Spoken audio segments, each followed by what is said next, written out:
Okay, folks, if we can get everybody sitting down. Again, it's the $10 fine. I'm up to $500 for my campaign fund, so don't sit down. You want to pay $10?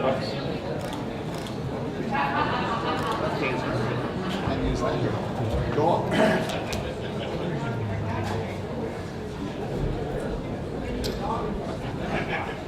Okay, for the wrap-up of our 32nd Annual Northwest Ontario Regional Conference and Growing the North, and we have three ministers here that are very keen on growing the North. Minister Morrow, Minister of Natural Resources, Thunder Bayite, former Thunder Bay Councillor. Bill, welcome. Thank you.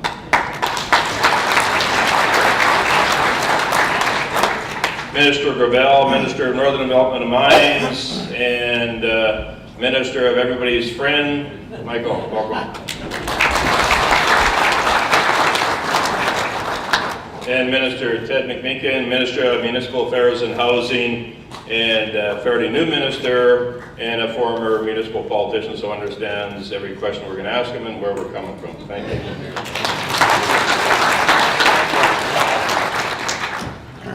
Now, before we go to the ministers to give them a chance to address us and bring us some more good news, we just, as the Northwest Ontario Municipal Association, NOAC and NODN, Minister McMeekis, Minister Gravel, and Minister Morrow, some legislation come down this week on 6-story buildings. Thank you.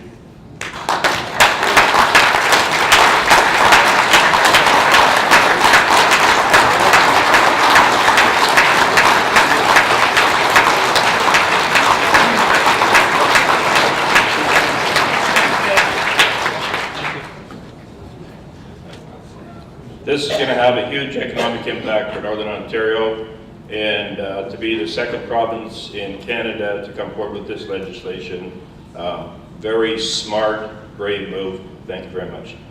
Minister McMeekis. Thanks very much.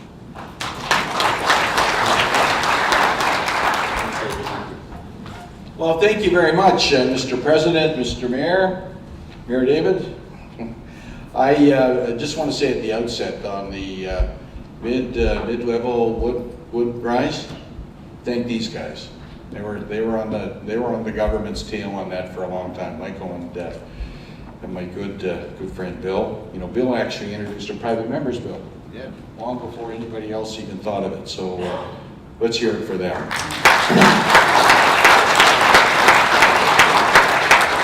You know, I'm a last-minute addition to your conference, but I sure am pleased to be here. I'm a last-minute addition because Mayor David called me, oh gosh, a week and a half or so ago, and he asked me what I thought was the strangest question. He said, Ted, he said, I'm hearing rumors about you. I said, what are you hearing? He said, well, I hear you don't believe in free speech.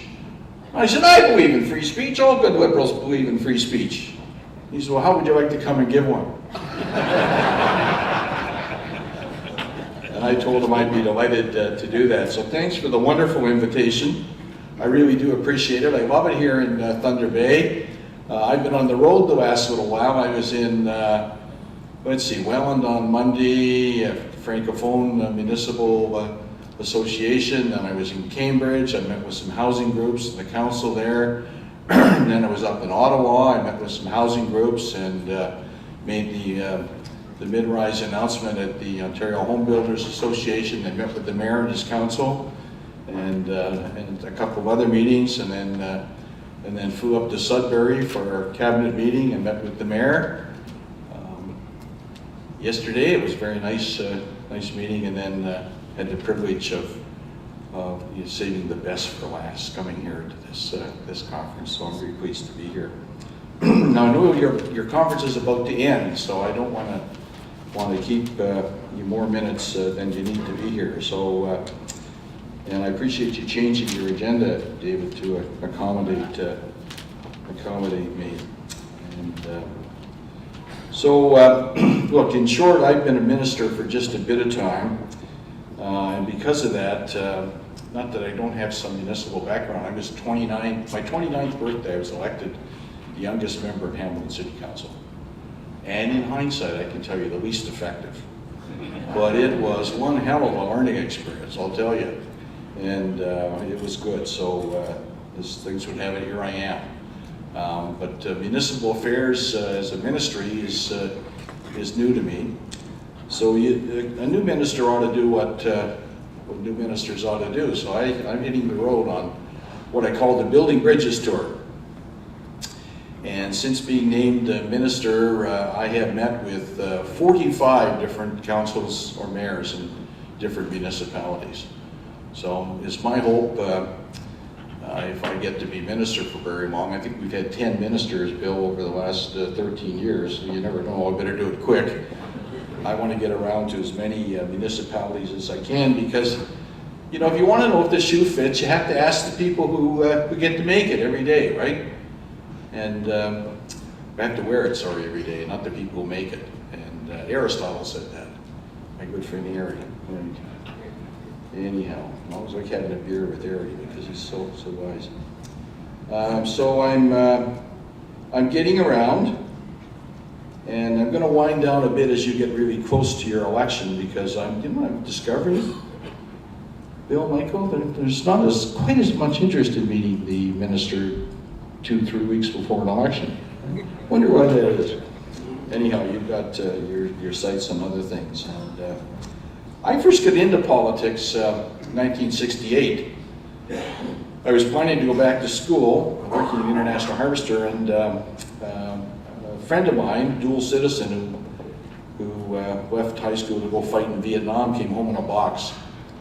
And I became, I don't know if radicalized is the right word, but I became very active in the peace movement. I quit my job and I went south to work on the presidential campaign of the late great Senator Bobby Kennedy. We all know how that ended, right? 87 days to change the world.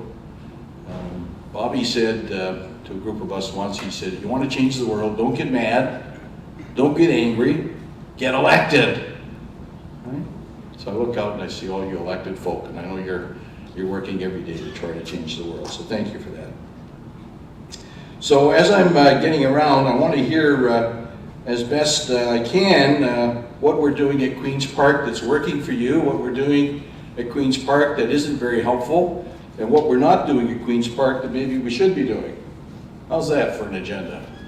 Right? I always end up every meeting by saying to the mayor of the council, "Now, there are 3 things you'd like your provincial government to do. What would they be?" Right?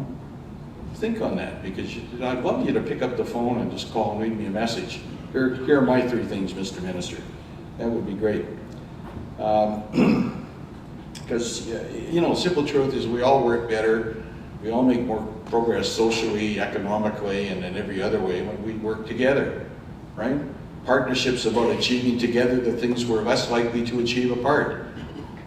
You know, when the 3 levels of government can work together, that's heaven, right? We need to do some work on that too.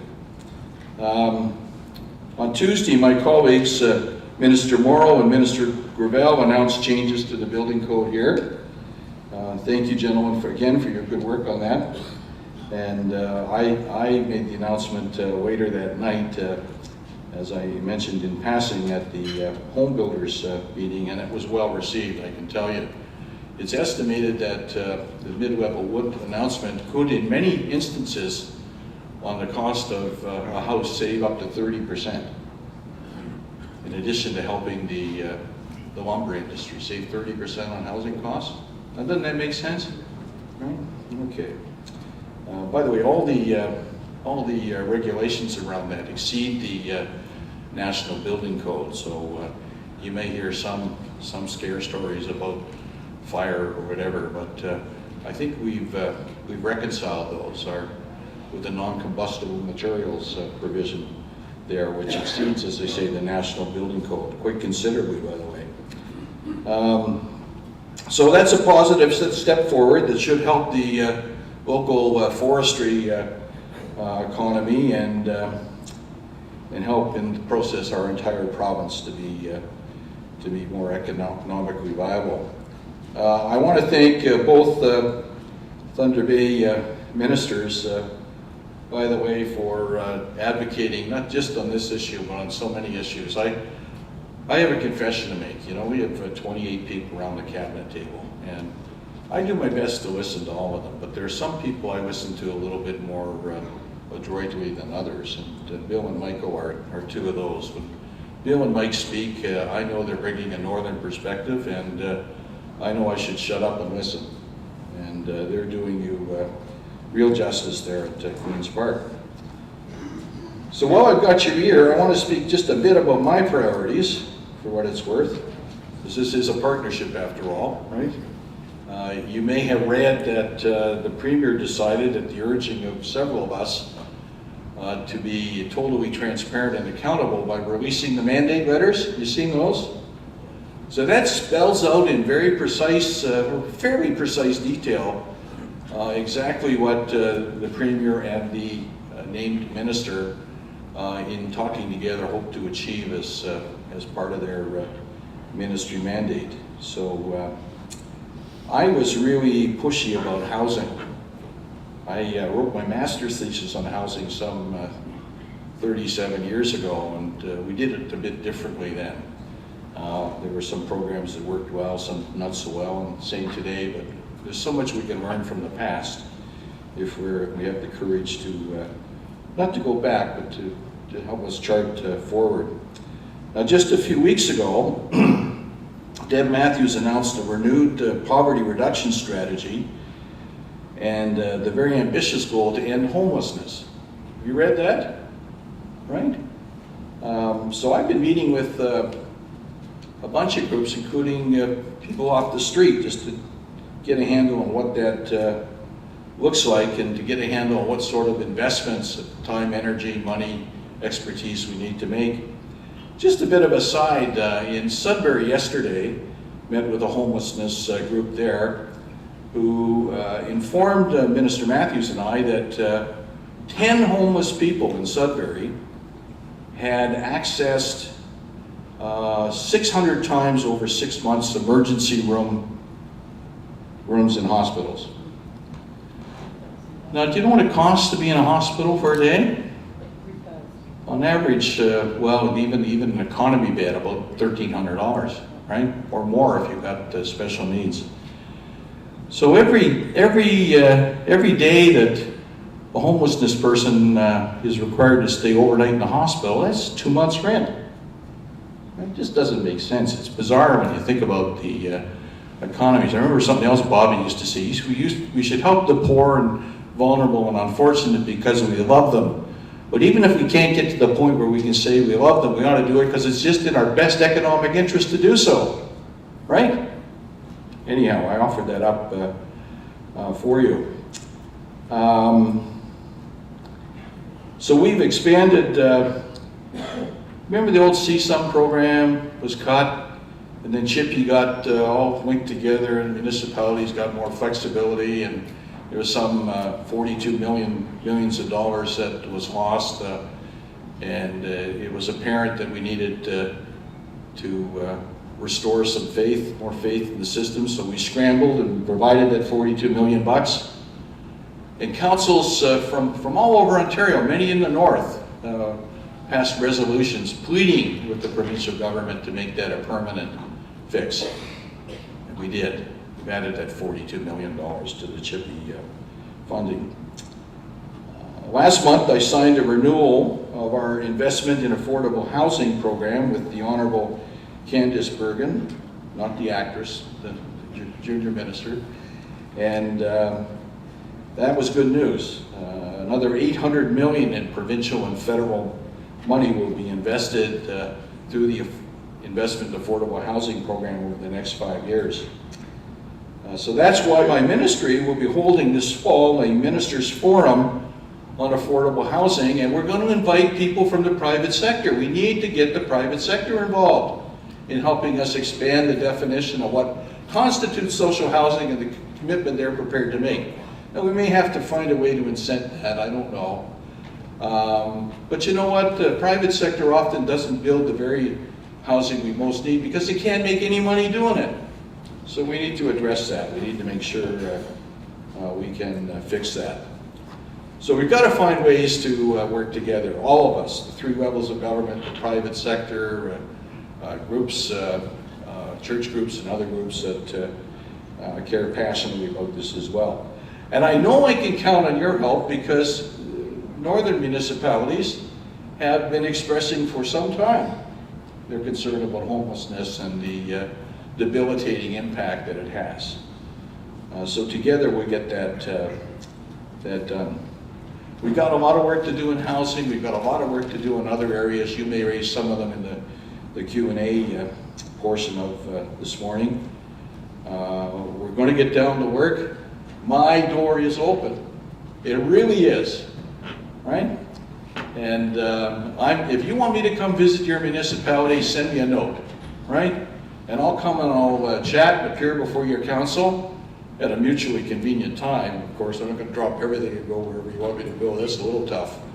But I want to be out there. I want to be learning from people who are on the ground in communities, who know their communities best, because that's the way we should do government, particularly municipal government in our great province. We need to work together. We're going to do that. Congratulations for all you do. Good luck to those who are running for re-election. And I look forward to continuing to develop our friendship and our partnership as we move ahead down the road. Thanks so much.